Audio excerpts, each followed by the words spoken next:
Hi friends, नमस्कार मंडळी, नमस्कार.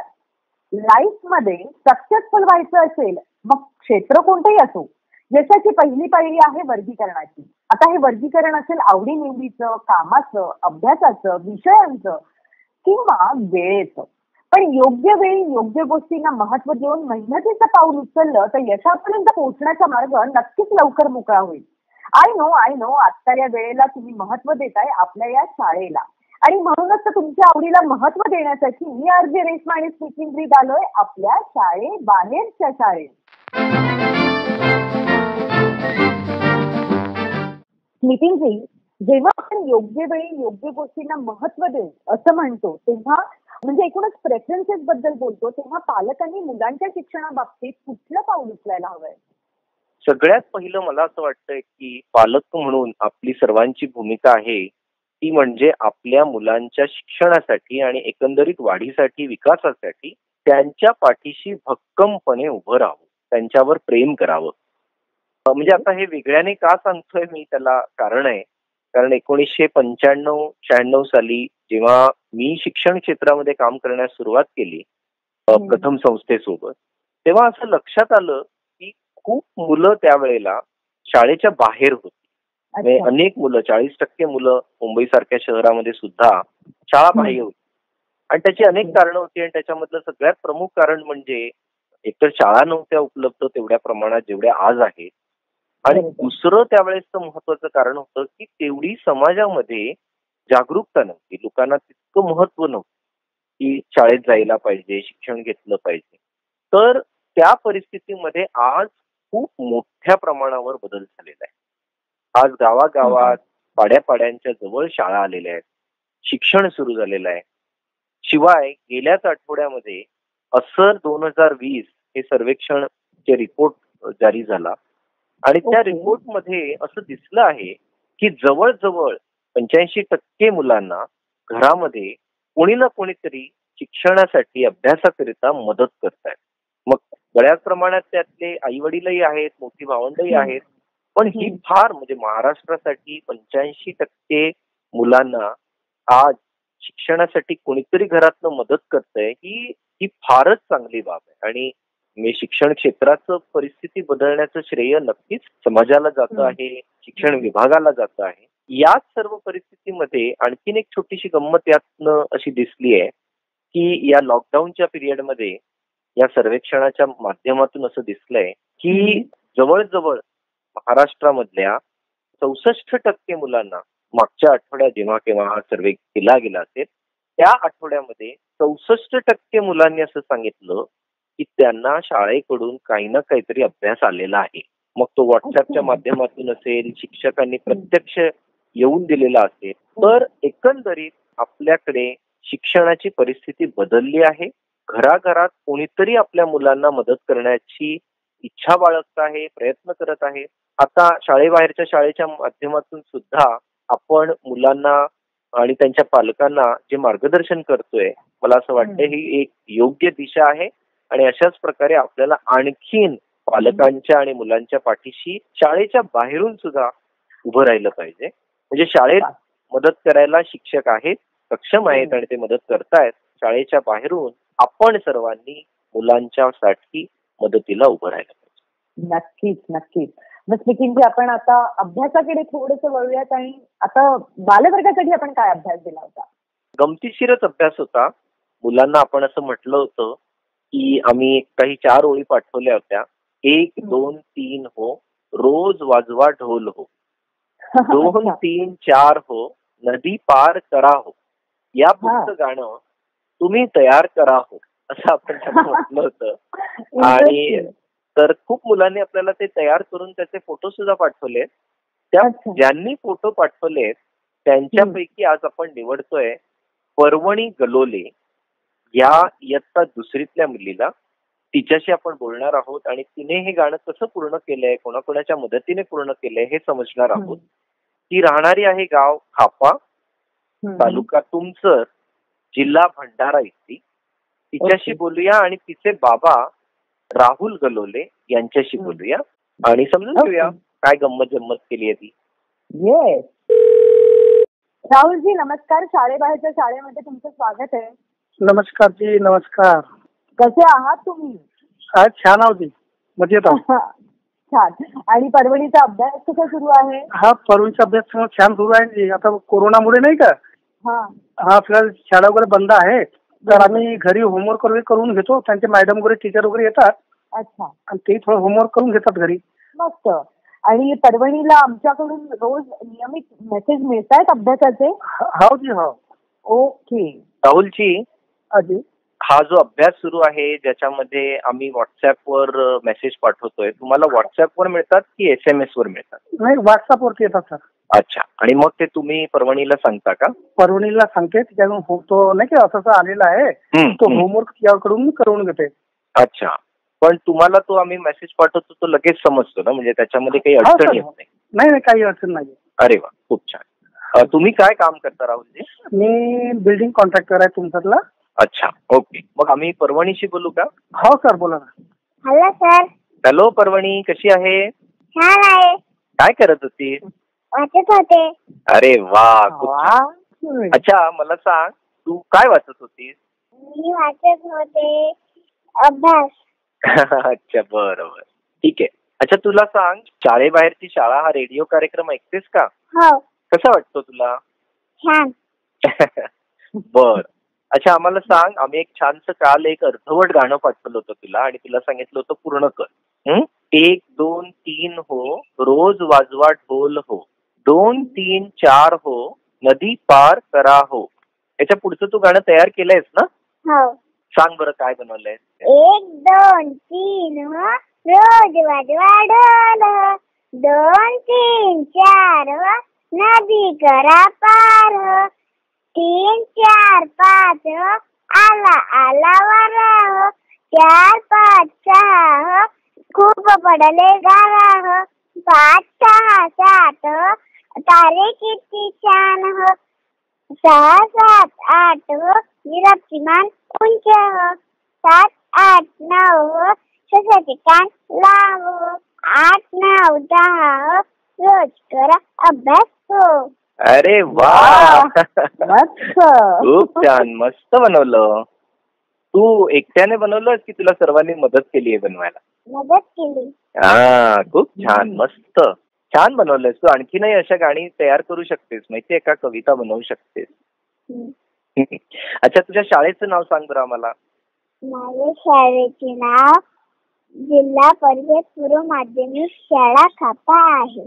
Okay, very good. आणि आम्हाला सांग की तुला वाचायला आवडतं का? हो. Good, very good. परभणी, तुझा आवडता खेळ कोणता? लंगडी. लंगडी. अच्छा. मग तुझे मित्रमैत्रिणी येतात का तुझ्या सोबत खेळायला? हो. गुड. तुला खेळायला आवडतं ना भरपूर? हो. व्हेरी गुड, छान. तुझ्याशी बोलून आणि तुझ्या बाबांशी बोलून आम्हाला खूप मजा आली. Okay, bye bye. बाय. बरं राहुलजी, नमस्कार. नमस्कार जी, नमस्कार. हा, बाय सर. वा, मस्त मज्जा आली परभणीशी बोलून. कसली चुणचुणीत होती. हो ना. आणि परभणीने जे गाणं पूर्ण केलं आणि ते गाऊनही आपल्याला दाखवलं, किती छान होतं ते. मस्त, खरंच. आणि गंमत म्हणजे तू रेश्मा, तिने सांगितलं की तिचे बाबाही तिला मदत करतात, इतरही भावंड तिला मदत करतात. माझ्या माहितीनुसार तिच्या खापा गावामध्ये काही मोठी भावंड आहेत, आपले स्वयंसेवक, जे तिला मदत करतात, तिला आणि इतर मुलांना. त्यांची नावं मला समजली आहेत. त्यांच्यापैकी आहेत अजय यादव, हिना राऊत आणि दिगंबर उपरीकर. या सर्वांचं सुद्धा तितकंच कौतुक. आणि त्यांच्या गावातल्या मुलांना शिकण्यामध्ये मदत करतायत त्याबद्दल त्यांचं विशेष कौतुक आहे. आणि अशाच प्रकारे तुम्ही सुद्धा जर आपल्या आपल्या गावांमध्ये प्रयत्न करत असाल तर त्याची माहिती तुम्ही नक्कीच आम्हाला 9167132904 या नंबरवर पाठवा. नंबर पुन्हा एकदा सांगतो, 9167132904. मग आता स्मितींची, आपण 3री ते 5वीच्या विद्यार्थ्यांना काय अभ्यास दिलेला? 3री ते 5वीच्या मुलांना आपण काल जो अभ्यास पाठवला होता रेश्मा, त्यामध्ये असं म्हटलं होतं की झाडांना आणि वेलींना लागणाऱ्या फुलांची यादी बनवून त्याचं वर्गीकरण करा. म्हणजे वेगवेगळ्या फुलांची नावं घ्यायची, त्यातली झाडांना लागणारी कोणती आणि वेलींना लागणारी फुलं कोणती अशी यादी तयार करायची होती. तर ती यादी आपल्या सर्व 3री ते 5वीच्या मुलांनी नक्की केलेली असेल. त्यांच्यापैकी आपण आता बोलूया कार्तिक सांगळे या इयत्ता 3रीतल्या मुलाशी, जो राहणारा आहे गाव उदापूर, तालुका नेर, जिल्हा यवतमाळ इथला. त्याच्याशी बोलूया आणि त्याचे बाबा पुरुषोत्तमजी यांच्याशी बोलूया आणि ऐकूया कोणत्या कोणत्या फुलांची नावं त्याने गोळा केली आहेत आणि वर्गीकरण केलंय. ओके. पुरुषोत्तमजी नमस्कार. शाळेबाहेरच्या शाळेमध्ये तुमचं स्वागत आहे. नमस्कार मॅडम. नमस्कार. पुरुषोत्तमजी, कसं चाललाय कार्तिकचा अभ्यास? चांगला आहे मॅडम. अच्छा. आणि त्याला अभ्यासात मदत कोण करतं? घरी घेतो ना, मी घेतो, त्याची आई घेते. ओ अच्छा. पुरुषोत्तमजी, आपण काय करता? शेती करतो मॅडम. ओके. अच्छा. मग कार्तिकला सुद्धा शेतीबद्दल बरीच माहिती असेल. हो, कधी कधी येते, मला एखादी चक्कर येते, कधी कधी न्यायचा वेळ येते कधी कधी त्यांना. नमस्कार पुरुषोत्तमजी, शेतामध्ये नेमकं काय काय पिकवता तुम्ही? कापूस होता सर यावर्षी. बर. सोयाबीन, तूर. अरे वा, खूप छान. कापसाच्या पिकाबद्दल थोडीशी माहिती द्याल का, की नेमकं पेरणी केव्हा करतो आणि त्याचं उत्पादन कधी येतं? जून महिन्यात करावं लागतं पेरणीसाठी. बरं. अच्छा. आणि साधारण किती महिन्यांनी उत्पादन येतं? 90 ते 120 दिवस लागतं उत्पन्न यायला त्याला पूर्ण. अच्छा अच्छा. आणि पावसाची त्याला फारशी गरज नसते का? नाही, पाऊस नाही, त्यांना ते हिटच पाहिजे, थोडस ऊनच पाहिजे. हो बरोबर. म्हणजे मे महिन्याच्या दरम्यान जास्त तुम्ही, जूनच्या आसपास तुम्ही जास्त त्याचं हे करता? हो, जून महिन्यात. बर. ओके. मला तुमच्याकडून ही माहिती मिळाली त्याबद्दल धन्यवाद. आम्ही कार्तिकशी बोलू शकतो का? हो ठीक आहे. हॅलो. हॅलो कार्तिक. हॅलो. कसा आहे? चांगला. काय करत होता? काही नाही, बसलो. अच्छा. आणि तू शाळेबाहेरची शाळा रेडिओ कार्यक्रम ऐकतो का? हा. आवडतो का तुला? हा. काय आवडतं त्याच्यामध्ये? ते शिकवते ते खूप आवडते. अच्छा. बर. ओके. बर. मग आम्हाला सांग, आता आज तुला कॉल केलाय आम्ही, तुला कसं वाटतंय? चांगलं. बर. ओके. अच्छा. आणि आम्ही काल जो अभ्यास तुला पाठवला होता, झाडांना आणि वेलींना लागणाऱ्या फुलांची यादी तयार करा आणि त्याचं वर्गीकरण करा. तर तू काय केलंयस? कोणत्या झाडांची आणि वेलींची माहिती गोळा केली आहेस? गुलाब, मोगरा, जास्वंद, सदाफुली, शेवंती, गुलमोहर, पारिजातक, धोत्रा, रुई, सूर्यफूल, झेंडू, चाफा. अच्छा. हे सगळे काय आहे? ते झाडांचे फुले. आणि वेलींना कोणते लागतात बरं? कृष्णकमळ, जाई, जुई, रातराणी, बोगनवेल, चमेली, गारवेल, गोडवेल, गणेशवेल. अरे वा. कार्तिक, तुझ्या घरी आहेत का रे फुलांची झाडं वगैरे? हा. कोणत्या कोणत्या फुलांची झाडं आहेत तुझ्याकडे? गुलाब, झेंडू. अच्छा. गुलाब कोणत्या रंगाचे आहेत तुमच्याकडे? लाल रंगाचे. अच्छा. ओके. छान. आणि कार्तिक, तुला वाचायला आवडतं का? हा. मग आम्हाला एक मराठीचं पुस्तकातलं एक छोटस काही वाचून दाखवतोस का तुझ्या? इथं नाहीये मराठीचं बुक. बर. मग कोणतं पुस्तक आहे तुझ्याकडे जवळपास? इथं गोष्टीचं. गोष्ट वाचून दाखव मग आम्हाला. एक मेंढक पास मुलगा होता. तो दररोज आपल्या मेंढा चालायला जंगलात नेत असे. जंगलात तो एकटाच असल्यामुळे त्याला कंटाळा येत. एके दिवशी काहीतरी गंमत करावी असे त्याने ठरवले. तो मोठ्या मोठ्याने ओरडू लागला, वाचवा वाचवा, लांडगा आला रे, लांडगा आला. मुलाने मदतीसाठी मारलेली हाक जवळपासच्या शेतकऱ्यांच्या कानावर पडली. त्यांनी हातातले काम सोडले आणि ते सर्व मुलांच्या मदतीला धावले. जेव्हा ते मुलाजवळ आले तेव्हा त्यांना लांडगा कुठेच दिसला नाही. शेतकऱ्यांनी त्या मुलाला विचारले, लांडगा आला म्हणून मदतीसाठी तूच ओरडत होतास ना? मुलगा हसला आणि म्हणाला, मी गंमतच करत होतो, लांडगा आलेलाच नाही. तुम्ही जा. शेतकरी त्या मुलाला रागावून बोलले आणि निघून गेले. दुसऱ्या दिवशी त्या मुलाने पुन्हा तीच गंमत केली. शेतकऱ्यांना पुन्हा एकदा त्रास दिला. काही दिवसानंतर एके दिवशी खरोखरच एक लांडगा आला. तो मेंढपाळ मुलगाला झाडावर चढला. मदतीसाठी मोठ्याने ओरडू लागला, परंतु त्याला मदत करायला कोणीही आले नाही. तो मूर्ख मुलगा आपली गंमत करतोय असे सर्वांना वाटले. लांडग्याने बऱ्याच मेंढ्या मारल्या. मग मात्र त्या मुलाला आपण केलेल्या गमतीची पश्चाताप झाला. बरोबर, छान. ह्या गोष्टीमुळे आपल्याला काय समजतं कार्तिक? की कधीच गंमत करायची नाही. खोटं बोलून लोकांना फसवायचं नाही. बरोबर. हा. खूप छान. छोटी मोठी गंमत करायला काही हरकत नाही कार्तिक, पण फसवायचं नाही कोणाला. ओके. गुड. छान वाचता येतं तुला. कोणी शिकवलं तुला वाचायला? सरनी. Okay, good. आणि आम्हाला सांग, तू कधी कधी शेतात पण जातोस का? Very good. अशीच माहिती घेत राहा आणि असंच वाचत राहा. ओके. Very good. छान. तुझ्याशी बोलून आणि बाबांशी बोलून खूप मजा आली आम्हाला. ओके. Bye bye. बाय. वाचा रे वाचा तुम्ही रोज मुलांनो, होणार हुशार तुम्ही वाचा मुलांनो. वा, मस्त.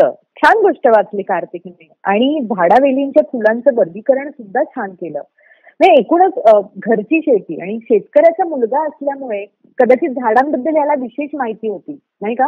हो ना. आणि जसं आपण सतत म्हणतोय की मुलं आता घरी आहेत, पण विविध प्रकारच्या क्रियाकृती सुद्धा करतायत. म्हणजे अभ्यासासोबतच भाषा, गणित, विज्ञान ह्या अभ्यासासोबत मुलं इतर इतके प्रयत्न करतायत आणि इतक्या विविध प्रकारचा अभ्यास करतायत. शेतीचा असेल, स्वयंपाकात जे वेगवेगळे अभ्यास आपण पाठवतो त्या निमित्ताने का असे ना, वेगवेगळ्या प्रकारचा अभ्यास मुलं बाहेर करतायत.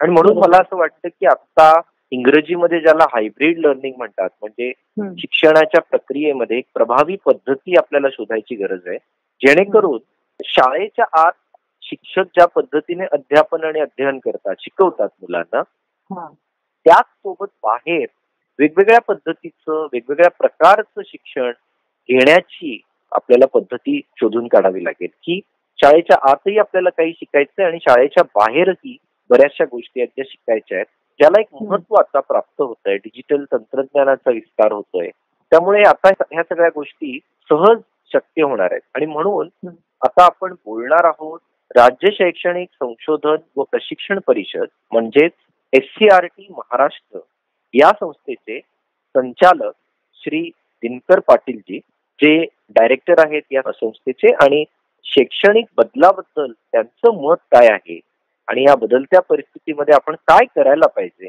याबद्दल त्यांच्याशी आपण बोलूया आणि समजून घेऊया की त्यांचं या सर्वाबद्दल काय मत आहे. ओके. नमस्कार दिनकरजी, तुमचे शाळेबाहेरची शाळा या कार्यक्रमामध्ये स्वागत आहे. नमस्कार. नमस्कार दिनकरजी, तुमची आम्ही या कार्यक्रमामध्ये खूप दिवसांपासून वाट पाहत होतो.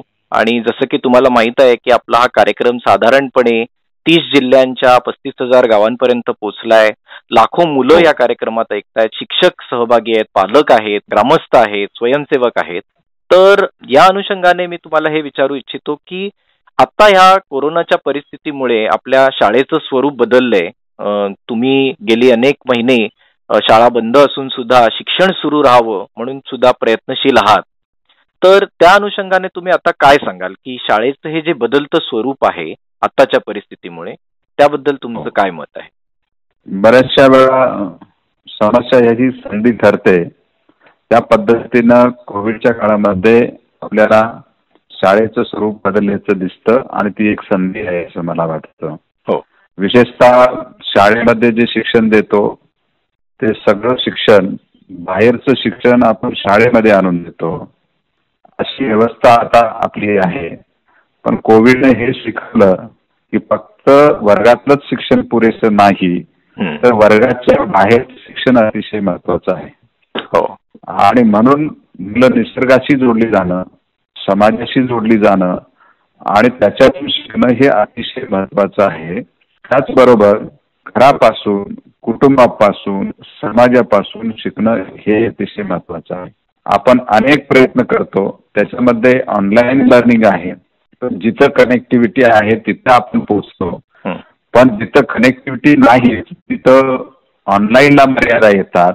अशा वेळी ऑफलाईन शिक्षणाचा पर्याय घेऊन मुलांना त्या ठिकाणी राहतात, त्या घरामध्ये, त्या गावामध्ये, तिथल्या आसपासच्या खेड्यातल्या वेगवेगळ्या ठिकाणामध्ये जाऊन कसं शिकता येईल याचा एक अनुभव मुलांना या निमित्ताने देता येतो आणि याची जाणीव आमच्या शिक्षकांना सुद्धा झालेली आहे. त्यामुळे इथून पुढच्या काळामध्ये मुलांना शाळेबाहेरचं सगळं शिक्षण जे शाळेच्या 4 भिंतीच्या आत देत होतो ते मला वाटतंय आता 2-3 पर्याय त्याच्यामुळे उपलब्ध झाले. एक तर ऑनलाईनच्या आधारे तुम्ही मुलांशी संपर्क साधू शकता. दुसरी गोष्ट शाळेच्या बाहेर जाऊन विविध अनुभव घरापासून, निसर्गापासून ते वेगवेगळ्या प्रकारचे प्रत्यक्ष अनुभव मुलांना देऊ शकतो. आणि मला वाटतंय प्रत्यक्ष अनुभव हेच खरं शिक्षण आहे आणि त्यामुळं अनुभव विद्यार्थ्यांना देणं हे अतिशय गरजेचं आहे. याचं ज्ञान आता शिक्षकांना झालेलं आहे आणि म्हणून या कोविडच्या काळामध्ये जसं ऑनलाईन लर्निंग आपण म्हणतो, ऑफलाईन लर्निंग जसं म्हणतो, तसं या दोन्हीचा ताळमेळ घालणं इथून पुढच्या काळामध्ये अतिशय आवश्यक आहे.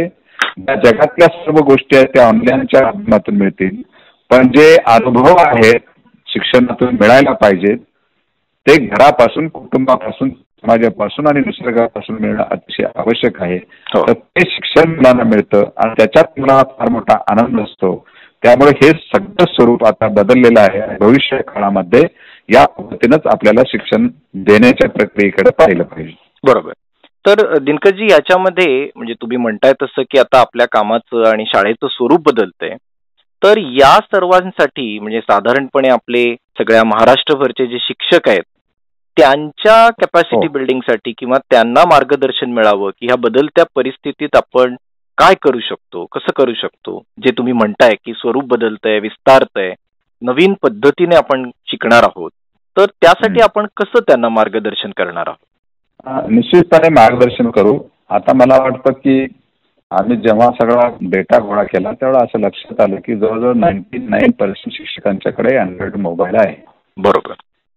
त्यामुळे पूर्वी जी काही आपल्याला एखाद्या बाबतीचं प्रशिक्षण द्यायचं जर झालं तर त्या शिक्षकांना प्रत्यक्ष बोलणं आणि मग ते वर्गामधलं प्रशिक्षण त्यांना सुद्धा देणं, मला वाटते आता त्याची गरज भासणार नाही. कारण आता बरेचशा 5-6 महिन्याच्या काळामध्ये शिक्षकांना ऑनलाईन ट्रेनिंग घेण्याची सवय झालेली आहे आणि ते अतिशय महत्वाचं आहे असं मला वाटतं.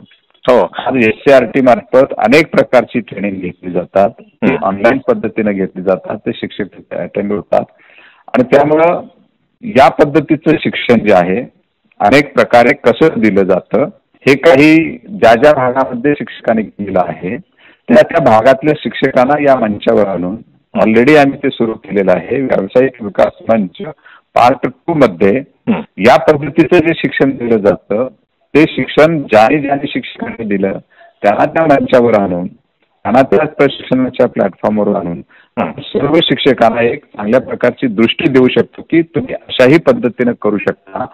तुमची स्थानिक परिस्थिती पाहून त्या पद्धतीनं तुम्ही तशा प्रकारचे अध्ययन अनुभव, मग भाषेचा असो, परिसर अभ्यासाचा असो किंवा गणिताचा असो, बरोबर, तिन्ही प्रकारचे अध्ययन अनुभव तुम्ही मुलांना देऊ शकताय. आणि तशा प्रकारची ट्रेनिंग स्ट्रॅटेजी इथून पुढच्या काळामध्ये ऑनलाईन प्लॅटफॉर्मचीच राहील आणि त्याच्या माध्यमातून अनेक शिक्षकांना ट्रेनिंग देत आहेत. बरोबर. मी एक उदाहरण म्हणून सांगतो की परवा बालकांचे हक्क आणि सुरक्षितता या संदर्भातलं आम्ही ट्रेनिंग घेतलं आणि ते YouTube लाईव्ह केलं. बरोबर. तर एका वेळी 1,10,000 शिक्षकांनी ट्रेनिंग घेतलं आणि YouTubeवर 11 लाख शिक्षकांनी ते ट्रेनिंग 3 दिवसामध्ये घेतलं. तर आता लोकांना या कोविडच्या परिस्थितीमुळे ऑनलाईन प्लॅटफॉर्मची सवय झालेली आहे आणि मग हे अनुभव आपल्याला त्याच्या माध्यमातून पोहोचवता येईल शिक्षकांपर्यंत आणि तशा ऍक्टिव्हिटीज साठी प्रवृत्त करता येईल. खरं आहे, कारण तुम्ही ज्या म्हणताय त्या पद्धतीने आम्हालाही तसेच अनुभव येत आहेत. कारण एकीकडे ही आधीची जी आपली मर्यादा होती की सिलेक्टेड लोकांना आपल्याला प्रशिक्षणाला बोलवावं लागायचं, मग त्या वेळेच्या मर्यादित आपल्याला प्रशिक्षणामध्ये एकत्र पद्धतीने जेवढे विषय शिकवता येतील, सांगता येतील तेवढं मार्गदर्शन करता येत होतं. आता ती परिस्थिती राहिली नाही. आता हळूहळू टप्प्याटप्प्यानुसार या ऑनलाईन पद्धतीने आपण वेगवेगळे विषय आपल्या शिक्षकांपर्यंत आणू शकतो. त्यामुळे तो एक आमूलाग्र बदल होतो आहे. बरोबर आहे. आणि दुसरं महत्वाचं म्हणजे युट्यूबवर घेत असल्यामुळे शिक्षकाला जेव्हा जेव्हा अडचण येईल तेव्हा ते पुन्हा युट्यूबवर पाहू शकतो, तेव्हा पाहू शकतात. बरोबर आहे. या सगळ्या प्रक्रियेमध्ये आम्हालाही असा अनुभव येतोय दिनकरजी, आम्ही जेव्हा अपील केलं रेडिओ कार्यक्रमाच्या मार्फत की ज्या शिक्षकांना काही शिकवायचं असेल तर त्यांनी आपल्याला ऑडिओ क्लिप पाठवा, आपल्याला खूप साऱ्या शिक्षकांनी त्याच्यामध्ये प्रतिसाद दिलाय आणि उत्तम प्रकारे ते सुद्धा शिकवू शकतात. शिवाय जेव्हा रिव्ह्यू कार्यक्रम केले जातात त्याच्यामध्ये मीही काही ठिकाणी काही शिक्षकांशी संवाद साधलाय, तर असं दिसलंय की म्हणजे आपण मागे आहोत की काय आणि शिक्षक पुढे आहेत आणि ते शिक्षक अनेक जण स्वतःचे युट्यूब चॅनल आहेत, काही निर्माण करतायत. कमी जास्त असतील पण मला वाटतं ती एक सुरुवात आहे आणि त्याप्रमाणे शिक्षक सुद्धा खूप प्रयत्न करतायत. यासोबत पालक फार ऍक्टिव्ह झालेले आहेत त्या काळामध्ये आणि त्यांच्यावरती फार जबाबदारी आलेली आहे आणि मुळात अनेक वर्ष ज्या पालक गटाला काय करायचं ते समजत नव्हतं, कोरोनाच्या या परिस्थितीमुळे तेही सहभागी होऊ लागले. त्यांचाही चांगला प्रतिसाद आहे. आमच्या सर्वेक्षणामधून असं दिसलंय की 75% पालक आपल्या मुलांना मदत करतायत अभ्यासामध्ये, विशेषतः लहान वयोगटाच्या मुलांमध्ये. तर त्यांना तुम्ही काय सांगू इच्छिता? या काळामध्ये विशेषतः कोविडच्या काळामध्ये पालकांना सुद्धा जाणीव झालेली आहे की शिक्षणाची प्रक्रिया फक्त शाळेतच चालत नाही आणि फक्त ती शिक्षकानंच करणं महत्वाचं आहे असं काही नाही, पुरेसं नाही. तर त्याच्यामध्ये समाजाचा आणि पालकांचा सहभाग असणं अतिशय महत्वाचं आहे. बरोबर. आणि हे केव्हा जाणवलं की जेव्हा आता पालक कोविडच्या काळामध्ये घरातच थांबले त्यावेळेला त्यांना पाल्याला आपल्या वेळ देता आला. मला वाटतंय जर कोविड सारखी परिस्थिती नसते तर मग पालक घरात थांबत नाही, मुलाला शिक्षणासाठी शाळेत पाठवायचं आणि तो कामावर जातो. परंतु या काळामध्ये एक जाणीव पालकांना त्या निमित्तानं झाली की जरी आपण कामामध्ये बिझी असलो तरी थोडा का वेळ असेना पाल्याला आपण देण्याची गरज आहे. बरोबर. आणि आपण तो देऊ शकतो, हा देऊ शकतो. मग त्याच्यामध्ये ऑनलाईन वरून तुम्ही देऊ शकताय, सुट्टीच्या वेळी देऊ शकताय, कोणत्याही वेळी देऊ शकताय किंवा घरामध्ये घराच्या आसपास सुद्धा वेगवेगळ्या पद्धतीनं मुलांना सपोर्ट तुम्ही करू शकताय शिक्षणासाठी. बरोबर. तर हे महत्वाची गोष्ट घडलेली आहे. म्हणजे आतापर्यंत जो सगळ्यांचा समज असा असायचा की मुलांना शिक्षण देण्याची जबाबदारी ही शाळेची आणि शिक्षकाची आहे, पण त्याच्यामध्ये पालकांची भूमिका आणि समाजाची भूमिका ही महत्वाची आहे हे पालकांना आता जाणीव झाली. आणि मला वाटतं पालकांनी फक्त कोविडच्या काळामध्येच नाही तर इथून पुढच्या काळामध्ये सुद्धा या शिक्षण प्रक्रियेमध्ये पालकांनी सक्रिय सहभाग झाला पाहिजे. बरोबर. शाळेबरोबर त्यांनी सहकार्य केलं पाहिजे आणि मुलाला शिकत ठेवणं हे काम केलं पाहिजे.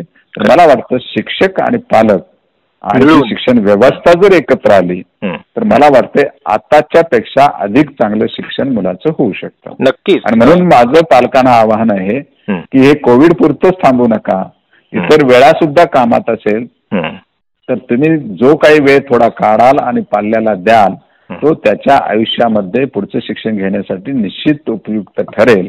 दिनकरजी, ही फार महत्वाची बाब तुम्ही सांगताय आणि जाता जाता मी तुम्हाला पुन्हा आणखीन एक मुद्दा सांगेन की आपली लाखो मुलं हा कार्यक्रम ऐकतायत.